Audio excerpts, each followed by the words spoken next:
আজ দুর্গাপুজোর বিল কাটতে গিয়ে আমার সঙ্গে এমন হবে জানতাম না। তো গুড মর্নিং গাইজ, সকাল সকাল বেরিয়ে পড়লাম বাড়ির উদ্দেশ্যে। আজ ছুটি, তাই আর রুমে থাকলাম না। তারপর একটা প্রাইভেট BMW ভাড়া করে চলে আসলাম স্টেশনে। সেখান থেকে 20 টাকার বিনিময়ে একটা ট্রেন টিকিট নিয়ে ট্রেনে চড়ে কিছুক্ষণ বসে থাকার পর হাওয়া খেতে খেতে চলে আসলাম আমার বাড়ির সব থেকে কাছের স্টেশন গোপালনগর।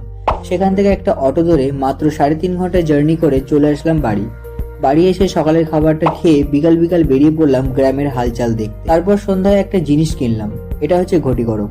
আমি যখন ক্লাস 4-এ পড়তাম তখন থেকেই এই কাকুটা প্রত্যেক বুধ ও শুক্রবার আসতো, আর আজ অনেকদিন পর খাচ্ছি। তারপর সন্ধ্যায় আমরা কিছু ছেলে পাশের গ্রামে চলে আসলাম দুর্গাপুজোর বিল কাটতে। বিল কাটার সময় কে যেন পাশ থেকে একটা আওয়াজ করে গ্যাস ছাড়লো। তারপর বিল কাটা শেষ করে রাতে বাড়ি ফিরে রাতের খাবারটা খেতে বসলাম। ভিডিওটি ভালো লাগলে like, comment, share and subscribe করে দেবে।